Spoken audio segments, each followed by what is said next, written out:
यह है सजीव। सजीव एक बहुत ही सीधा साधा आदमी है। वह हर दिन बस में कंडक्टर की नौकरी करके अपनी रोजी रोटी चलाता है। इसी दौरान सजीव को अपनी ही बस की कंडक्टर चंद्रिका नाम की एक लड़की से प्यार हो जाता है। चंद्रिका जैसी खूबसूरत लड़की को पाकर सजीव बेहद खुश होता है। लेकिन कुछ ही दिनों बाद चंद्रिका अचानक गायब हो जाती है और उसका कोई अता पता नहीं चलता। बेचारा सजीव बार बार उसे फोन करता है, लेकिन हर बार उसका फोन बंद आता है। फिर एक दिन अचानक चंद्रिका सजीव के सामने आ जाती है और माफी मांगते हुए कहती है कि उसके पति की चार बसें हैं, इसलिए उसने उससे शादी कर ली। यह सुनकर सजीव का दिल पूरी तरह टूट जाता है। अब वह अकेले ही बस कंडक्टर की नौकरी में लग जाता है। एक दिन जब सजीव राधा नाम की एक लड़की से टिकट मांगता है तो राधा केवल लड़की होने की वजह से टिकट देने से मना कर देती है। सजीव बार बार टिकट मांगता है, लेकिन राधा उससे बहस करने लगती है। तभी ड्राइवर राधा से कहता है कि कर्नाटक में लड़कियों के लिए टिकट फ्री है, यहाँ नहीं। यह सुनकर राधा पैसे देकर टिकट लेती है। अगले दिन राधा फिर से सजीव की बस में चढ़ती है और थोड़ी देर के लिए बस में ही सो जाती है। जब उसकी उतरने की जगह निकल जाती है तो वह फिर से सजीव से बहस करने लगती है। गुस्से में आकर सजीव उसे बीच सड़क पर ही उतार देता है। रात को जब सजीव अपने ऑफिस पहुंचता है तो उसे पता चलता है कि राधा ने उस पर शिकायत दर्ज कर दी है। तब ऑफिस में अधिकारी सजीव के सामने राधा की तारीफ करते हुए कर बेइज्जती। इतना ही नहीं, उसी वक्त ऑफिसर ने राधा को टैक्सी बुक करवाकर उसके घर छोड़ने की भी बात कह दी। अब बेचारे सजीव को अपनी ही जेब से पैसे खर्च करके राधा के लिए टैक्सी बुक करनी पड़ी और वह राधा को उसके घर तक छोड़ने गया। कुछ ही दिनों बाद राधा सजीव के घर दवाई देने पहुंचती है। वहाँ आकर राधा उसके घर के बारे में भी जानकारी ले लेती है और सजीव भी राधा को देखकर हैरान रह जाता है। इसीलिए अगले ही दिन सजीव जो रूट पर बस कंडक्टर की नौकरी कर रहा था, राधा से बचने के लिए अपना रूट बदलकर किसी और रूट की बस में काम करने लगता है। लेकिन उसी दिन उसी नए रूट पर भी राधा आ जाती है और दोनों के बीच फिर से बहस शुरू हो जाती है। बहस के थोड़ी ही देर बाद सजीव को माथे में दर्द होने लगता है, इसलिए वह बस से उतरकर दवाई लेने के लिए मेडिकल स्टोर जाता है। वहाँ जाकर वह देखता है कि मेडिकल स्टोर पर दवाई देने वाली लड़की राधा ही है। यह देखकर बेचारा सजीव घबरा जाता है और झिझकते हुए सिर दर्द की गोली मांगता है, लेकिन राधा जानबूझकर सजीव को अनदेखा करने लगती है। फिर भी सजीव बार बार उससे सिर दर्द की दवा मांगता है, पर राधा एक बार भी उसकी तरफ न देखकर उसे पूरी तरह नजरअंदाज कर देती है। आखिरकार सजीव मायूस होकर वहाँ से चुपचाप चला जाता है और जाकर बस में बैठ जाता है। थोड़ी देर बाद राधा एक महिला के हाथ में सिर दर्द की दवा देकर सजीव के पास भिजवाती है। जब सजीव दवा खाता है, जन्म लेने लगता है। अब जब भी सजीव अपनी बस में राधा को देखता है, वह बहुत खुश हो जाता है। उधर राधा भी सजीव को देखकर मुस्कुरा उठती है। धीरे धीरे दोनों एक दूसरे से प्यार करने लगते हैं। फिर एक दिन सजीव अपने मामा के पास जाता है और उनसे कहता है कि वह पास के गांव की सरपंच की बेटी राधा से प्रेम करता है और उससे विवाह करना चाहता है। यह सुनकर मामा सजीव को साथ लेकर सीधा राधा के घर रिश्ता लेकर जाते हैं। वहाँ जाकर पता चलता है कि राधा और उसके पिता सजीव के साथ शादी को लेकर बहुत खुश, बस राधा की माँ के आने का इंतजार हो रहा है। कुछ देर बाद राधा की माँ आती है। तब सजीव और मामा विवाह का प्रस्ताव रखते हैं। राधा की माँ भी यह रिश्ता मान जाती है, लेकिन एक शर्त पर। शर्त यह होती है शादी के बाद राधा और सजीव दोनों राधा के ही घर में रहेंगे। यह बात सजीव अपने भाई और भाभी को बताता है, लेकिन सजीव का भाई इस शर्त को सुनकर पहले तो शादी के लिए मना कर देता है,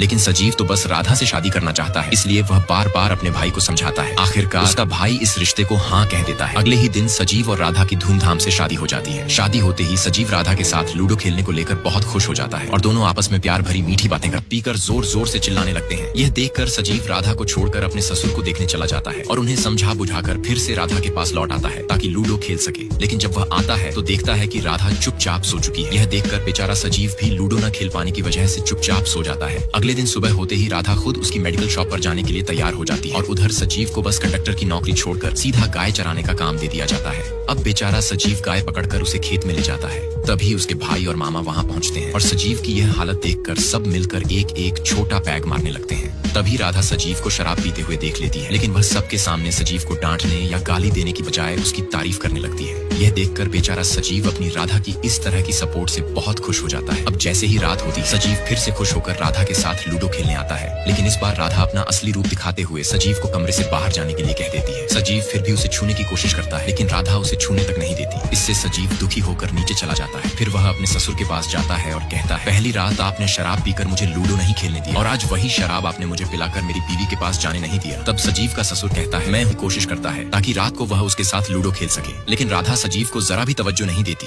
जिससे सजीव थोड़ा उदास हो जाता है। तभी राधा उसे थोड़ा खुश करने के लिए झूठ बोल देती है, जिससे सजीव मन ही मन बहुत प्रसन्न हो जाता है। इसी खुशी में वह राधा को लेकर अपने भाई के घर जाता है। भाई राजेश से मिलते ही सजीव बहुत खुश हो जाता है, लेकिन तभी राधा को सजीव की हरकतों के बारे में पता चल जाता है, जिससे वह तुरंत सजीव को चेतावनी देती है कि उसे ये लूडो बूडो खेलना बिल्कुल पसंद नहीं है। फिर भी सजीव राधा को मनाने की कोशिश करता है, लेकिन राधा उसे धक्का देकर वहाँ से चली जाती है। बेचारा सजीव एक मर्द होकर भी अपनी पत्नी के सामने झुक जाता है और चुपचाप उसकी बातें सुनता रहता है। अब सजीव इसी बात का बदला लेने के लिए जब सब लोग रात को खाना खा रहे होते हैं, तब राधा को पूरी तरह नजरअंदाज करने लगता है। इससे गुस्से में आकर राधा रात में ही अपना बैग पैक कर अपने मायके लौटने का फैसला कर लेती है। तब सजीव उसे समझाने की कोशिश करते हुए कहता है, कल सुबह चले जाना, अभी रात में ऑटो नहीं मिलेगा। लेकिन राधा तो घमंडी स्वभाव की लड़की थी, इसलिए बिना सुने सीधे अपने घर चली जाती है। नेक्स्ट पार्ट के लिए लाइक और कमेंट करें।